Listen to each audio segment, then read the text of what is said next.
5 seconds remaining. Dire team ban. 干嘛呢，兄弟？ OG's turn to ban.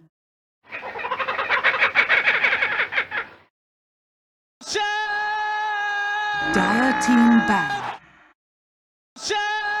OG's turn to ban. Dire team ban.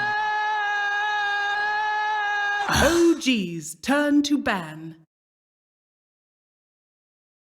Okay, welcome back, ladies and gentlemen. And as you can hear the voice lines behind me, you must know that we're here in the EPICENTER EU major qualifiers with OG versus the Final Tribe. Another best of one featuring OG today. We just saw the Final Tribe, who looked pretty good early on, but then let it all slip away. So, Wingblade, how do you think it's going to turn out between... Well, OG are looking super hot right now. They won the first two matches in convincing fashion, but at the same time, the Final Tribe has something to prove. They had a really good early game against NIP, but ultimately fizzed out, so I feel like they want to prove that they can take down these big dogs either way. Yeah, I have to say, I'm very surprised to see this Enigma slip through. It was the most banned hero out at the major, and we've seen it in 2 games now. Yeah. At the same time, though, there is still a Nyx in the pool, there is still an Oracle, there is a Leshrac, so OG does have pretty good options. They can even go for something that's just good against Enigma in general, like the Winter Wyvern, to have a good way to cancel his black hole. But it looks... we just see that classic Sap Magnus, and this is the 3rd game in a row where they pick it just because it's so good. And I feel like the first game they were like, alright, we're gonna try this, and then the second game it was like, okay, this is looking pretty consistent, and right now it's like their go-to pick, I feel. Because Sap has just been playing out of his mind on this hero. 10 seconds remaining. But I do love the fact that they're picking this Magnus, they're saying, if you don't ban it, we're gonna first pick it every time. And it seems to be working out for them. They have a signature hero, and it's like just having a free ban, because if you have to ban the Magnus, does that give them the Abaddon? Does that give them, it gives them all kind of things. And there we go, they've got the instant partner for the Magnus now in the Troll. Yep, and I also picked this last game against the Lions. And even though that game wasn't too smooth, it did work out, and Ana ended up carrying OG. So this just looks like 2 of OG's go-to heroes here in the first phase. Razor is banned as well, so the Troll isn't quite as counterable. Yeah, but Interesting. The Final Tribe, to counter the Troll, they're going for one of the other major carries this patch, it seems, and taking the Morphling. I mean, we just saw OG defeat Liquid's Miracles Morphling, which is probably one of the best in the world, with the Magnus, and the Final Tribe, they think they can do better. OG's turn to ban. Yeah, I'm not super sure about this Morphling, because I feel like it's not the best matchup against Troll. If you can get ahead, sure, with an E-Blade and Adaptive, you can really kite him around. But if Troll decides to go for something like an early Diffusal, you really struggle on Morphling. Yeah, because Morphling, I don't... sometimes you overlook it, but he's a very mana-dependent hero in that's what gives him the ability to get away, because, he's able to live through everything, obviously, with the Strength Morph, but then he's truly able to escape thanks to that waveform. And Troll Warlord, sure. You get on top of him with the Ensnare, have a Diffuser Blade, he's not going to be able to get out of there. It's nice to have 4000 HP, but if you cannot wave or TP away, then you're just a sitting duck, really. 5 seconds remaining. OG, they do ban out the OD. I'm kind of curious about that one, because I always think of OD as a counter to Morphling. Do you think it's a counter to the Troll? That's why they get rid of it? And the reason is very simple. The moment an RP or a Troll ulti comes out, there's just gonna be an Imprison, and it's like 4 seconds of nothing. So the RP and the Troll ulti would be completely wasted. It's just such a good matchup for an OD. Okay. That makes a lot of sense in my understanding. The Final Tribe, you can see they got rid of the Venge. Obviously, an easy cancel for that Enigma Black Hole. And even a Lincoln won't stop it, because you have 2 charges of the swap. And also the Rubik able to steal that black hole. 5 seconds remaining. But I do want to say, in the first game of today, we did see him position the RP to cancel a black hole, right?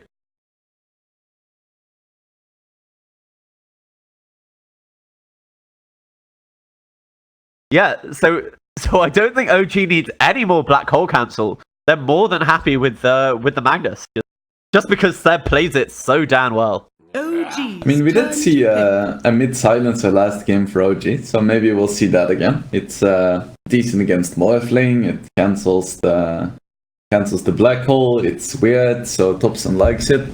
I don't know. It's an option for sure. Yeah, I feel like Thompson, although he can play all the standard mid heroes, he loves the weird ones. But OG, this is another hero they love in the Grimstroke for Jerax.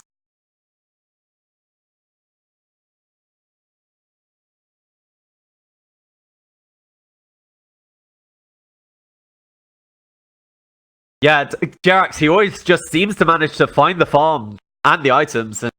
And with a Grimstroke, you know, you're getting double effectiveness with whatever item you're building. 5 seconds remaining.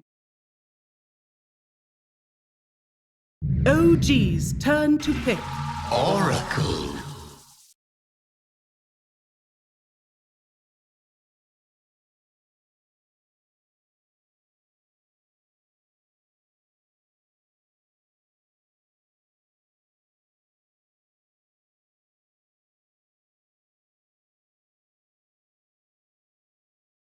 Ten seconds remaining.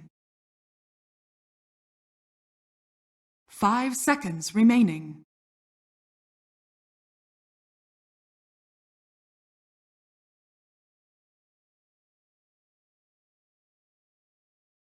So, yeah, so with that Oracle pickup, it's pretty clear the final tribe support duo. OG, they probably take their buy position now. That feels to me the hero they haven't got. Is there anything that stands out to you as being very effective here? Or do you think they just want more simple disable for this?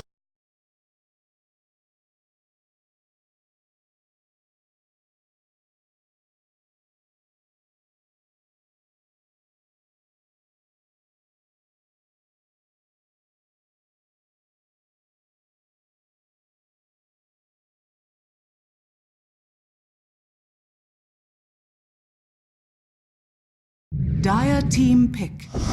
Silencer. And it looks like you successfully called it earlier on in the draft. This is probably going to be the Thompson silencer.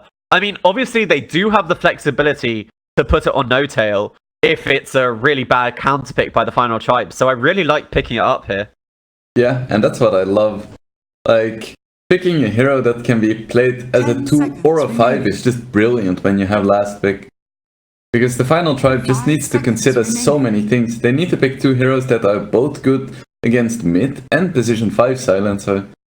So, yeah, it's quite tough because silencer does solve that laning issue for Troll because he tends to be pretty decent in lane, cancels the black hole, but at the same time, Thompson loves playing it on mid, and even though he didn't have the best game last game against Alliance, they did win, so it's the results that count.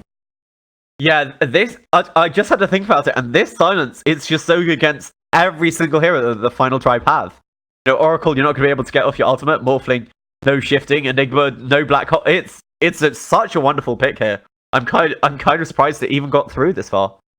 I just hope we'll see some beautiful Oracle plays where he precasts his Q on himself to purge the silence before it comes out. That would be sick. We saw X Nova do that a few times. Yeah, it's a very high level play, but you know, everyone who's managed to make it through to this close qualifiers, I think is certainly capable of that. But you do have to predict when the global OG's silence is coming. turn to bat. Beastmaster. I believe in Era, he can do it. So Beastmaster, this is quite interesting to me because usually Troll is picked as a hero that's quite good in lane against Beastmaster. But we have to keep in mind that it's Beast plus Enigma, so the Beast is gonna have that extra bit of regen given to him by the Enigma, so he's probably gonna have a decent time. 10 seconds And what I do love remaining. about having a Beast, Dire it's just team back. the best counter to Magnus is Vision, and Beasts provide so much with just a Hulk. And then you have the additional bit of pick-off potential with the Roy. So I feel like overall, if it's not super good in lane against Troll, it's still gonna do a lot in the mid game. Yeah, the vision game being so important, and as you said, the lane might not be 10 excellent for the seconds Beastmaster, but he still offers that, BKB piercing disable for the 5 Troll Warlord, seconds which remaining. is Yeah. pretty valuable later on. And he's probably not gonna die either, so he's not gonna completely dominate the lane, but I do expect him to have solid timings. So we're looking at these last bans, and OG, they don't want to let that Lone Druid slip through again. They saw what the Final Tribe and Chessie was able to achieve with it last time. But the Final Tribe, yeah, I mean, we talked about the flexibility of the silence, so surely that makes this last pick, this last ban here for the Final Tribe very tricky.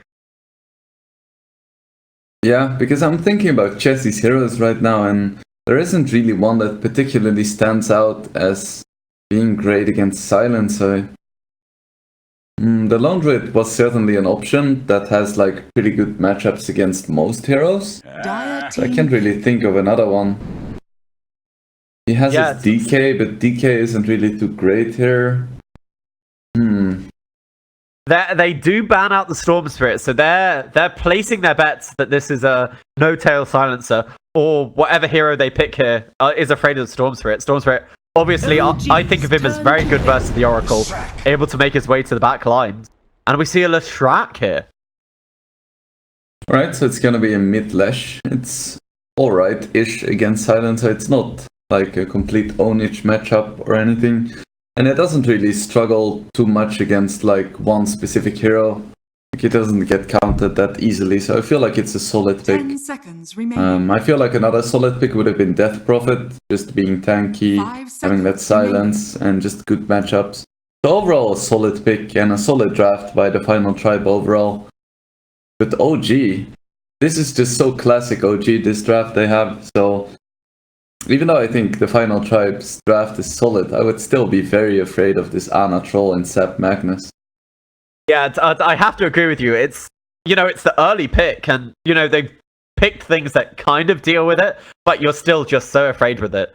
And OG, you say there's nothing that they can really pick to exploit the Leshrac, but it doesn't also feel like they're pushed into responding to something here. They have this last pick to just choose literally whatever hero they want that they feel goes with it. Their draft has everything it needs already, and I feel that's such a powerful position to be in. Yep, and Monkey King is still in the pool. It's not a great matchup against Lash, but okay, we see Now Pango. select your heroes. Tops and Pango. This looks like a pretty good Pango game. It's good against Morphling. It's gonna survive the lane against Leshrac. And it's just gonna create a bit more chaos. And it can be effective with short cooldowns as well. Like you have the Rolling Thunder, obviously, but you still have the Swashbuckle and the Shield Crash that you can create a lot of space with. So I do like the pick. They don't really need a scaling hero. They just need someone to make a little bit of space. Yeah, I feel like it's been a while since I've seen a mid Pangolier. Do you have any thoughts about why this hero, fell out of popularity in that role? So, nerfed a bit hard, but fair enough. So now that we...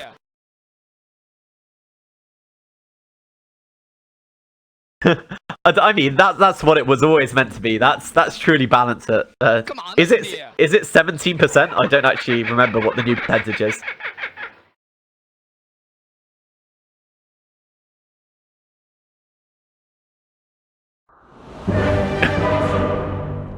Anyway, we're back into the game, and we do. I'm so annoyed that we're having these bugs that we can't see their actual stats.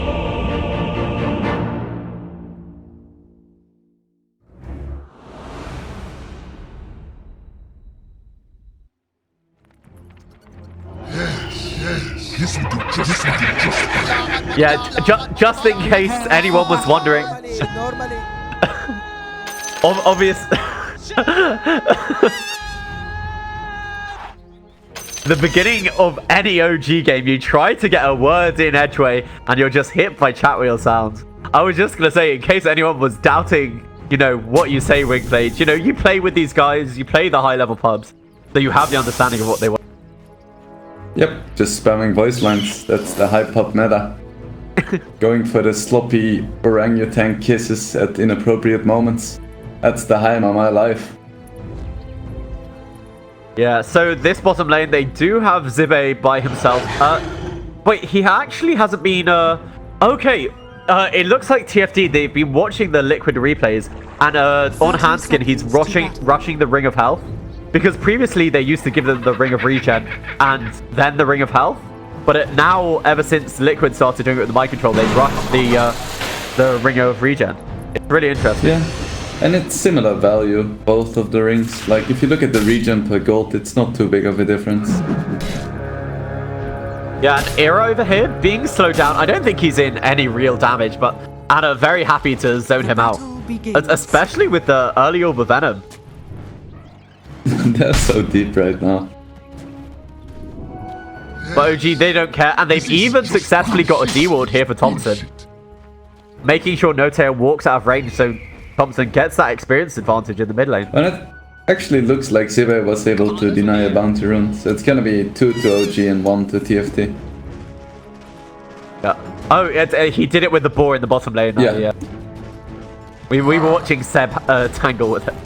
Okay, so you said that TFT might have watched the OG game, but at the same time, they're sending an off-lane Morphling up against the safe lane Magnus again.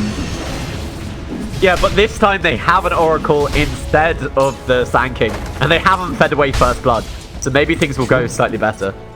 I also... Zibe taking a lot of damage here. I do have to say, I do really like the Oracle versus the Magnus, because you do always forget that you can purge off in power, or at least I do. Yeah, but at the same time, Seb is probably gonna be able to do quite a lot with just the shockwave.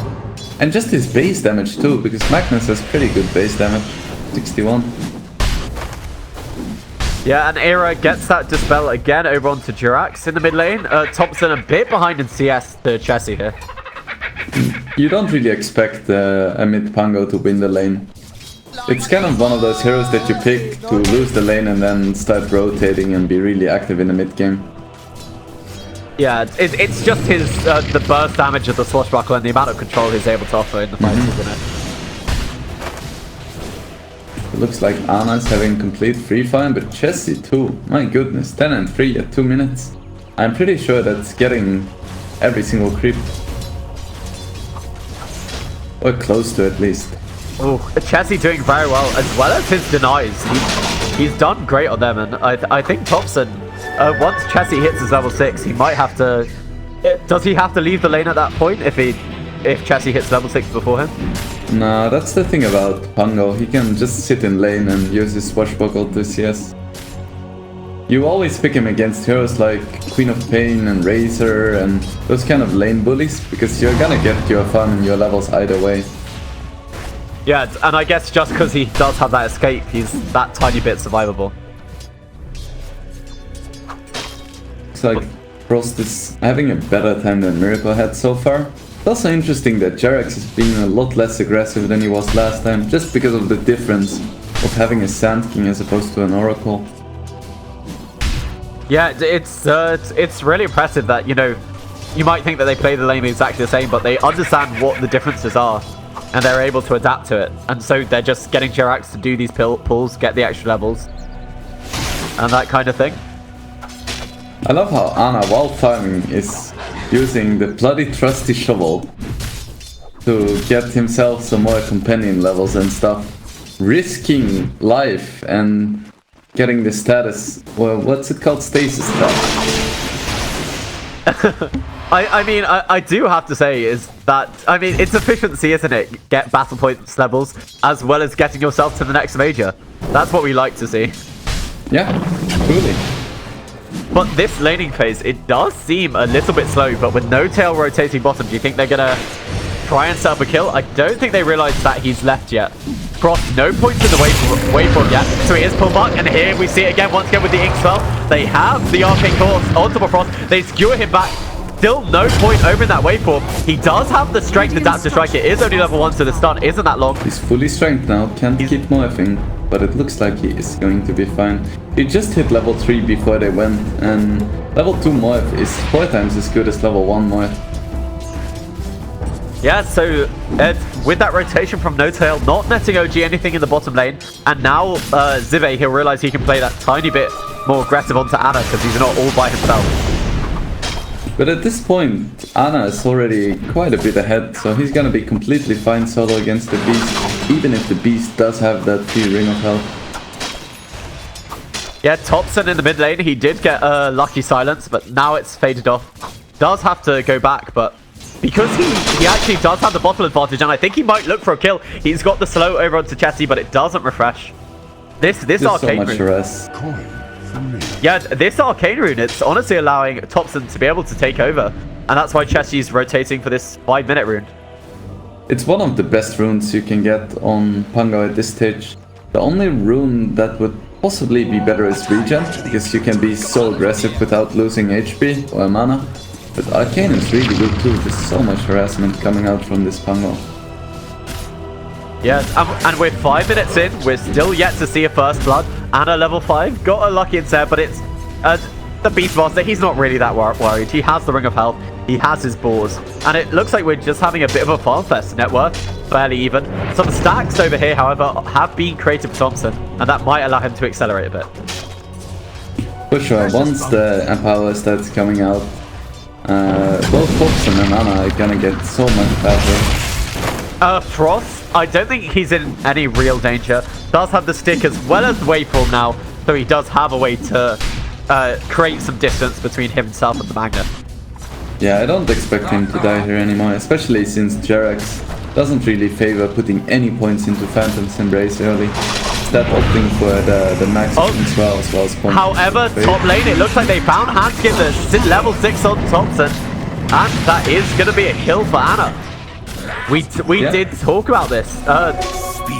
You said the Pangolier, he's not a lane dominator, but he starts rotating, and as soon as he got 6, that's exactly what he did here.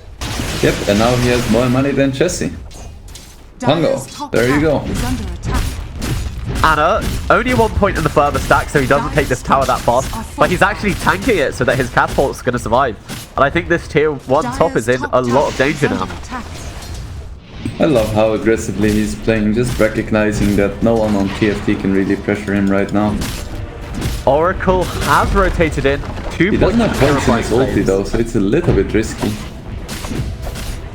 He will be susceptible to this burst pretty soon. I think he's in danger. Yeah, with the double purifying flames, it might be enough.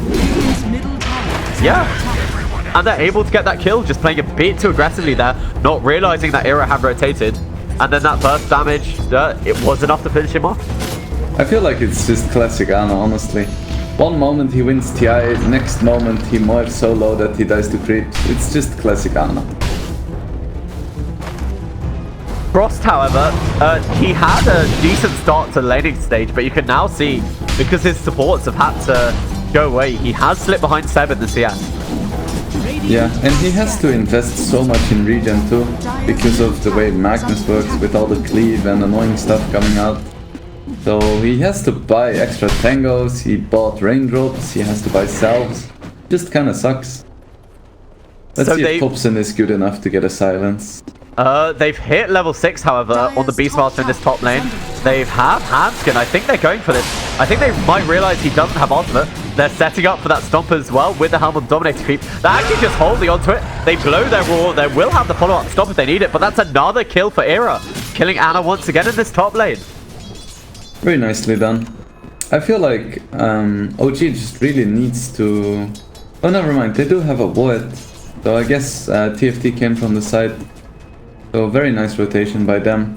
And once again, the thing they did very well last game, they're doing again. They get this one kill on a side lane tower and they instantly rotate some important heroes to make sure that they actually get it. In this case, Chessie with his DD and his Edict. Free tower. Yeah, I mean, we haven't referred to the Final Tribe as a full-out push lineup because, you know, they do have late game in the Morph lane. But they do take towers so quickly that might be something you miss just because of this inner beast. And they found another one, No-Tail. He's caught right next to Era, and Zive able to clean up the kill, I think, with a ball. Over here, Thompson rolling through. He's gonna find Chessie. Actually, Seb's able to get the last hit there. Now he's thinking about looking for more. But what the main thing is, they're defending this big ancient stack. Thompson, he is empowered. Hanskin has level 6 if he wants back up, but they take so much damage off the cleave. The RP on the back lines, it's not enough to be able to save Thompson on the Pangolier. And Hanskin, it looks like he is going to fall with the help of the Arcane Hurt. They have the Ink Spell, but nice stun there with the help of the Centaur from the Dire lanes. Are they going to find any more? They do get a quick 200 gold over on No Tail. So a trade of your mid laner for the 4 position there for the final try, but I think they're more than happy with that one. Probably. They did lose Jesse as well, though. At the start of that engagement. Yeah, it looks like all of TFT is... Like, they don't really have a single hero that's doing extremely well here. Radiant structures are fortified. And Jerax in the mid lane, I didn't realize, but it looks like he was low and then just got popped by Era. No Tail putting a lot of harass over here into the Oracle.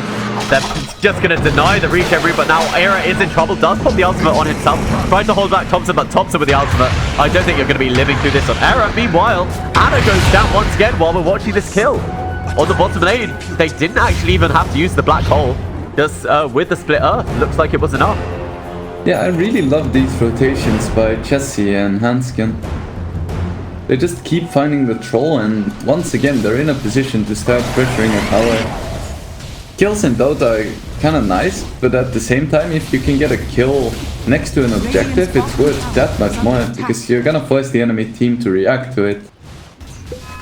And it doesn't look like OG is quite ready to defend this tower, so it's just a kill at tier 1. That's a pretty nice influx of gold. I mean, Anna not having this point at his ulti, he didn't have it at level 6 and he hasn't got it at level 7. It just means he doesn't have that chance to be survivable enough for his team to be able to rotate in and save him. I feel like when you're not that farmed on a troll, the ulti doesn't really matter that much though, because it's only 40% lifesteal. Like, you tend to only survive stuff once you get a few items in, and 40 to 60% if you're level 12 doesn't really come in until you get some items. Yeah. So Jerax once again on the bottom lane, being left to his own devices. Next thing you know, he'll probably have a Hex, but at the moment he's just on his way to his Arcane Boots. Thompson as well as No Tail, they've smoked up. No Tail, no boots on this man, only a full magic wand and 2 smokes. And I think they're probably going to find Hanskin here. The ultimate, he does leap over that obstacle there. Jerax with the ink shot, he is actually going to drop down to this Midnight Pulse. So Hanskin might have died, but was able to clear up his own kill. And it looks like Seb was busy dying somewhere else on the map while we were watching that. Yeah, Chessie able to find Seb. Yeah, that was not something I saw coming, especially since Seb is super tanky, but he doesn't quite have the hood yet that he went for in the first game. Looks like he's gonna go for a Vanguard here. Yeah. He's quite vulnerable to Chessie's magic damage. Frost does have a haste rune. They pull back Chessie a tiny bit.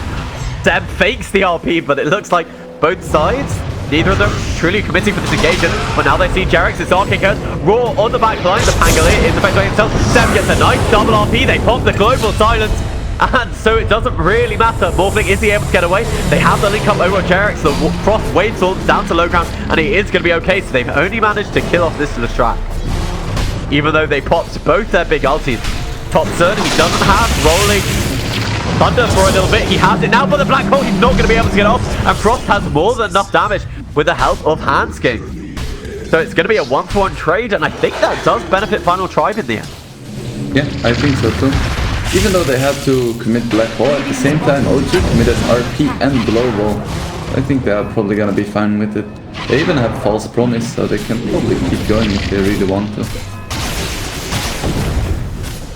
So, stun over here just on the creep wave, wants to clear it out.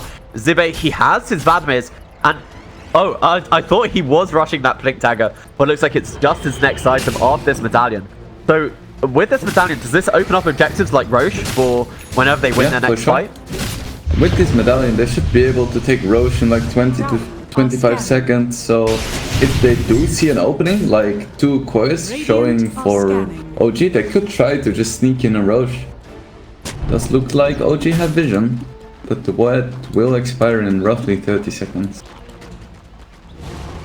So Thompson is actually building a diffuser blade. It looks like He wants to be the one responsible for draining this Morphing's mana.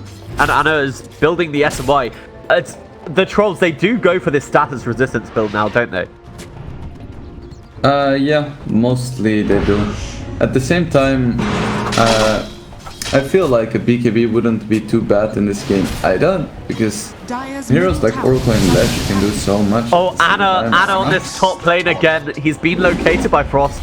Frost does have the morph, but they're just getting rid of all the trees there with Zibby. They haven't actually committed anything to Anna. Finally there with the Raw.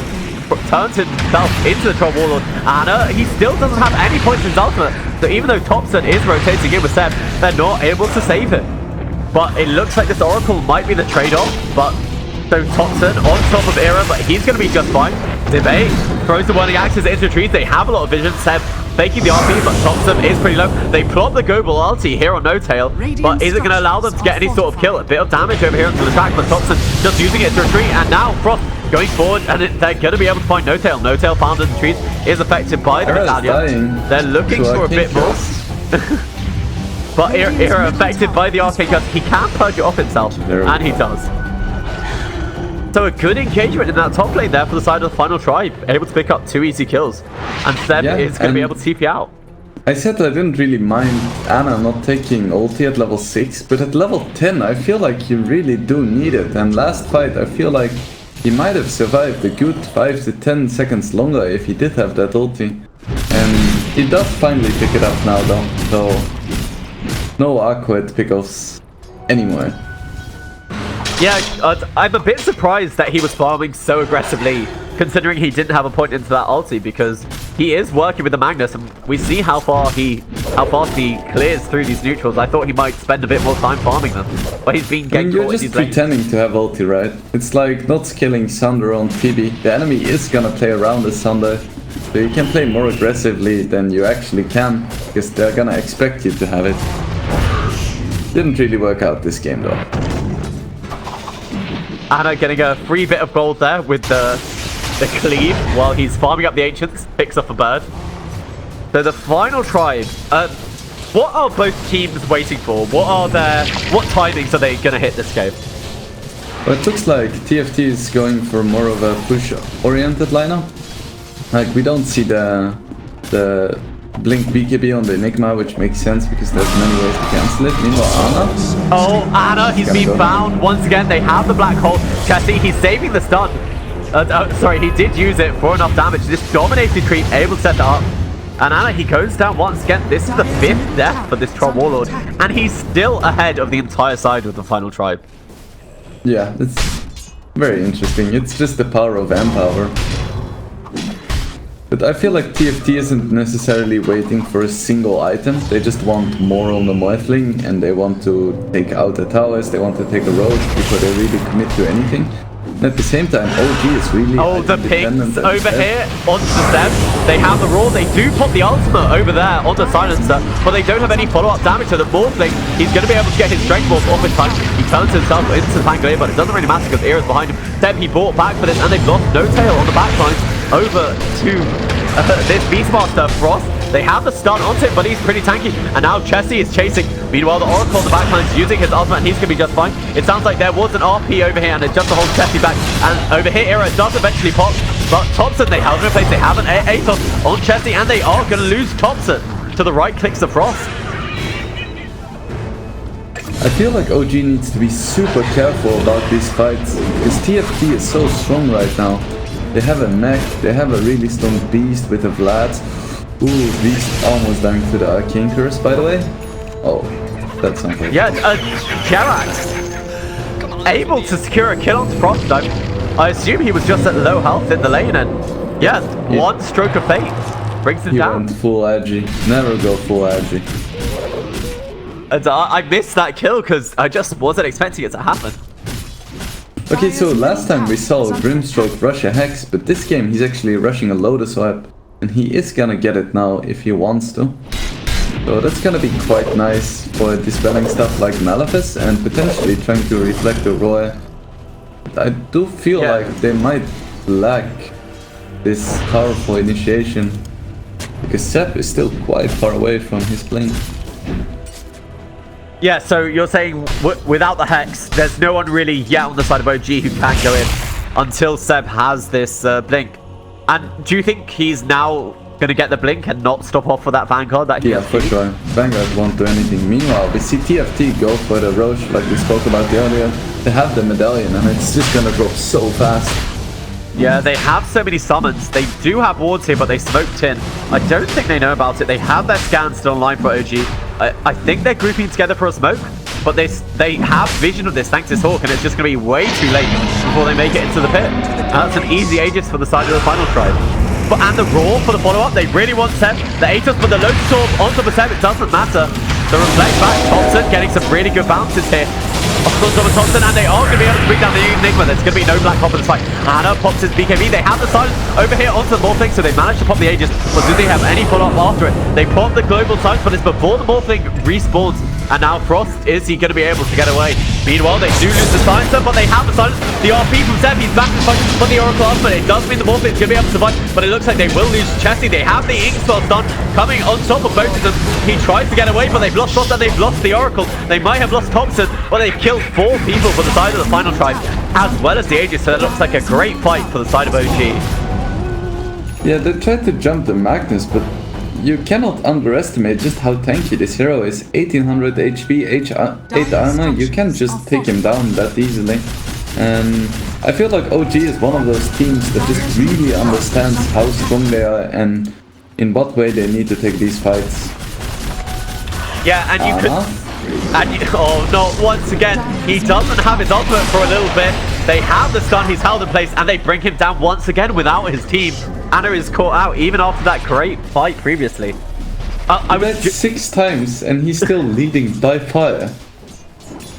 I was gonna talk about how I really liked OG. It did seem like Thompson's focus was Handskin. They really wanted that black hole out of the fight. I don't even feel like black hole matters that much, because they have really reliable ways to cancel it.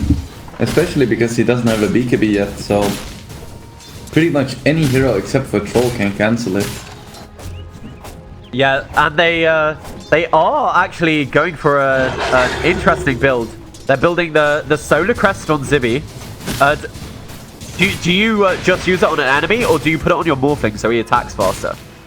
I feel like it depends. Generally, you just use it on the Morphling to boost him up a little bit, but if you get something like a solo roar on someone, you do want to use the Solar Crest on them, just for the armor reduction.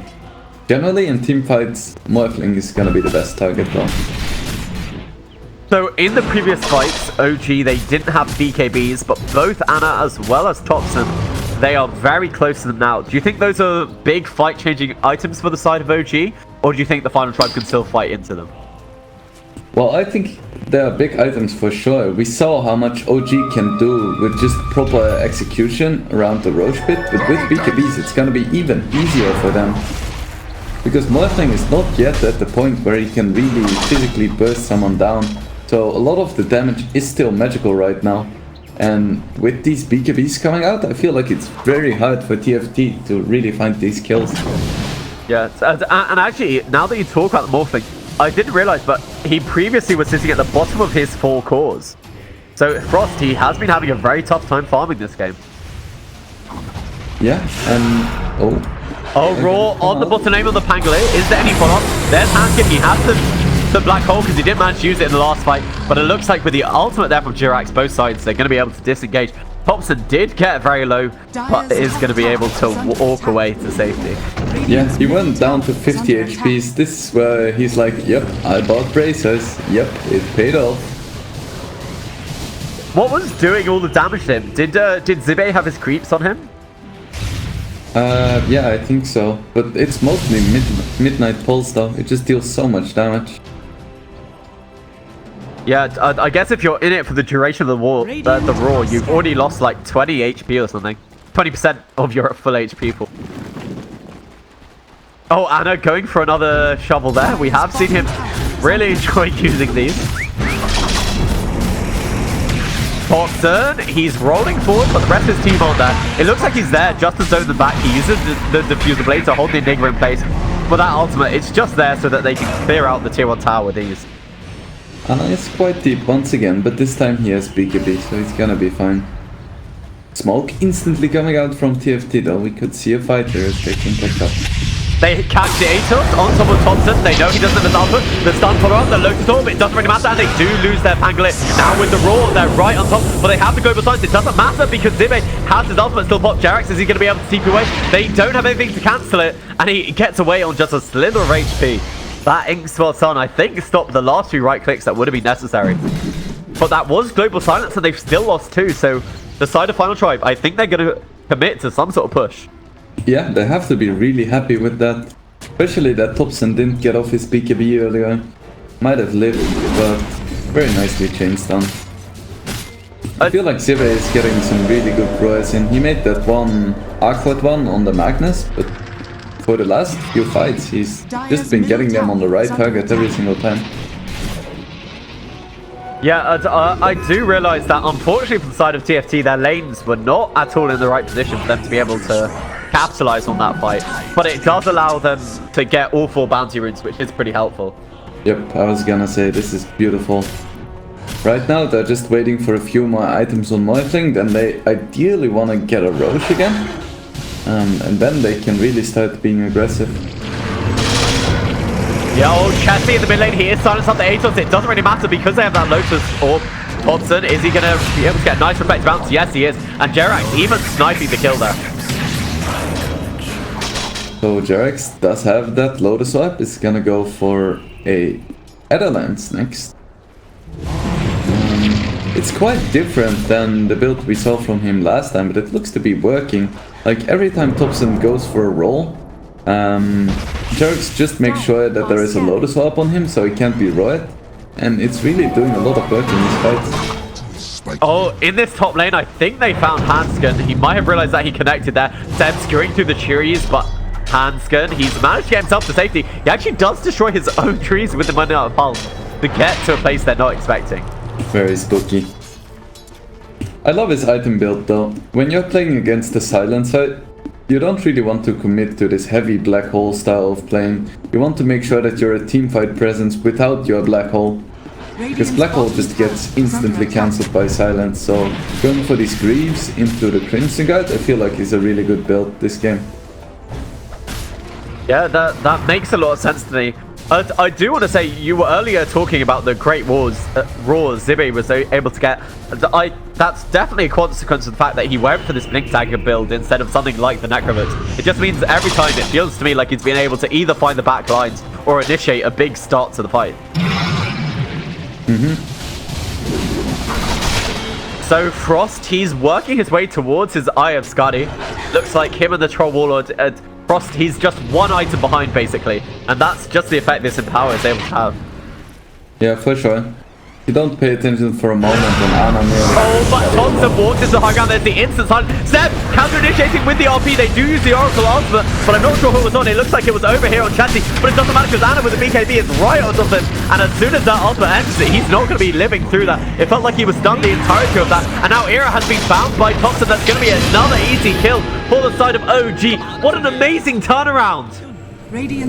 Final Tribe, they started off that fight with the Raw, but they were so prepared for that with OG. Yeah, OG is just so good at seizing these opportunities. Every time there is even a small opening, they just take a perfect fight. And even just now, they were 4k behind. They find one good fight and looks like they're gonna have at least a tier 3 here, possibly Wrath. I mean, they have no buyback on the Morphling. I don't see anything that's going to stop them from claiming this lane of rank.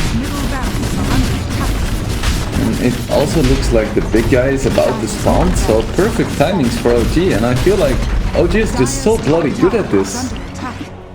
Yeah, it just feels like, you know, they're even most of the game, and OG, even a fight that I thought started horribly for them with Thompson walking up, that they're able to turn it around with these amazing RPs from Seb.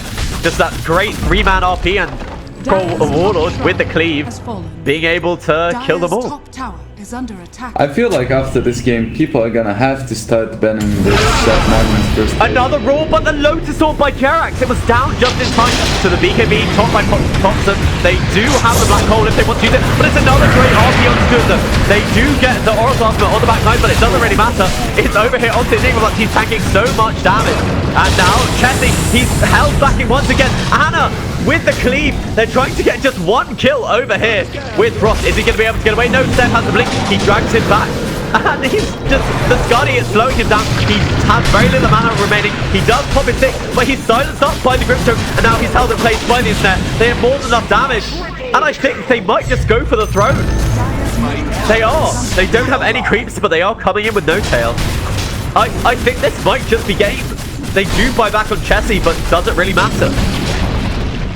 Dire's middle tower. No more backdoor regen. These tier 4s are being threatened. Chessie just throwing out the lightning and the diabolic edict, but Derek has the silence. They leap forward on Thompson. They have the diffuser, and now they're going to have the follow-up stun, and that's just another easy kill. All that remains is Era. He's skewered out of the well, and now the throne is exploded. OG, they've taken another game in spectacular fashion. I feel like every time OG makes a mistake, it's like, oh, this is kind of nice for TFT. Maybe they can find something or get a tier 1 or something. And then if TFT makes a mistake, OG instantly capitalizes, kills 5 heroes, takes a Rax, takes a Roche, and takes the game.